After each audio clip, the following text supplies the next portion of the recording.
வணக்கம் நண்பர்களே. எலெக்ஷன் வந்துட்டாலே திரைத்துறையின் உச்ச நடிகைகளை கூட்டிட்டு வந்து நீ நினைக்கிற மாதிரிலாம் ஒண்ணு இல்ல, கூட்டிட்டு வந்து எலெக்ஷன் கேம்பெயின் பண்ண விடுவாங்கன்னு சொல்ல வந்தேன். ஓ, நீ அப்படி வரியா? இப்ப இருக்கிற காலகட்டத்துல இன்ஸ்டா செலிபிரிட்டிஸையும் இன்ஃபுளுசர்ஸையும் வச்சு எல்லா பொலிட்டிக்கல் பார்ட்டிஸும் தங்களை ப்ரமோட் பண்ணிட்டு இருக்காங்க. தம்பி, இந்த ஏரியாவுல கருப்பா குட்டையா கனமா சுருட்ட முடி வச்சிருப்பாரு, அவரை தெரியுமா? இப்படிதான் நம்ம தமிழக முதல்வர் மரியாதைக்குரிய ஐயா இப்ப ரொம்ப ரோலிங் ஆகுது, விட்டுருங்க. அது இன்னொரு போலீஸ் குரூப். அப்படி நீங்களா புரிஞ்சு தொழில பிக்கப் பண்ண பாருங்க. புரிஞ்சிருக்கும்னு நினைக்கிறேன். என்ன புரிஞ்சிருச்சா? இல்ல நானே புரியாம குழம்பிட்டு இருக்கேன், உனக்கு புரிஞ்சிருச்சா? நம்ம ஐயா கூட ரீசெண்டா சில பல பிஆர் ஆக்டிவிட்டீஸ்ல இறங்கி இருப்பாப்ல. அரசியல்ல இதெல்லாம் சாதாரணமாப்பா. அரசியல்ல இதெல்லாம் சாதாரணம் தான், அதுக்குன்னு சின்ன பசங்களை பிஆரா யூஸ் பண்ணிருக்க கூடாதுல்ல. அட்வைஸ் சொல்லுமா?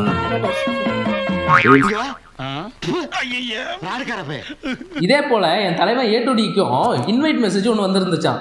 அதுல என்ன போட்டிருந்துச்சுன்னா, எங்க நிர்வாகத்தை பத்தி என்ன கொஸ்டின் வேணாலும் கேட்கலான்னு போட்டிருந்துச்சு. இதை பார்த்த நம்ம ஏ2டி ஒரு ஆர்வத்துல கிளம்பி போயிட்டாப்ல. அங்க போய் பார்த்தா ஒரு பேப்பரை ஒன்று கையில நீட்டிருக்கானுங்க. ஏ2டி இந்தாங்க அப்படி சொல்லிட்டு கையில ஒன்று கொடுக்குறாங்க. ஸ்வீட் பாக்ஸா? கிடையாது, கொஸ்டின் பேப்பரா? ஆமா.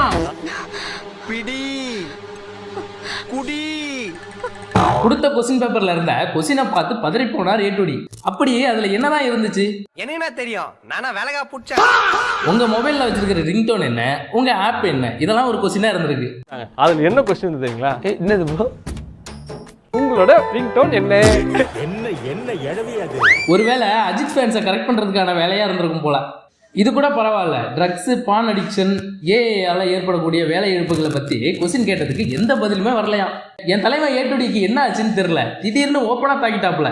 இதே போல 2021 எலெக்ஷனுக்கு முன்னாடி நடந்த இன்டர்வியூல கூட பிடிச்ச நடிகர் விஜய்னும் பிடிச்ச கிரிக்கெட்டர் தோனினும் சொல்லியிருப்பாரு. என் தலைவன் அதே ஃபார்முலாவை தான் இந்த வாட்டி யூஸ் பண்ணியிருக்காப்புல. ஆனா என்ன, லைட்டா மிஸ் ஆயிடுச்சு. பரவாயில்ல. எலெக்ஷன் முடிஞ்சு ஆளுக்கு ஆட்சியை நம்ம தான் பிடிப்போம்னு அடிச்சுக்கிட்டு கிடக்கும் போது என் தலைவன் ஏ2டி போட்ட இந்த வீடியோ ரொம்ப கான்ட்ரவர்சி ஆயிருக்கு. சும்மாவே இந்த வாரியர்ஸ் புதஞ்ச மேட்டரை குழி தோண்டி எடுத்து கிளிப்பானுங்க. இதை சும்மா விடுவானுங்களா என்ன? ஷேரு ரீட்வீட்டுன்னு தெரிக்க விட்டுட்டு இருக்கானுங்க. இந்த வீடியோ உங்களுக்கு பிடிச்சிருந்ததுன்னா லைக் பண்ணிட்டு மறக்காம நம்ம சேனலை சப்ஸ்கிரைப் பண்ணி வச்சுக்கோங்க. அப்பதான் நம்ம போடுற வீடியோ நோட்டிபிகேஷன்ல வரும்.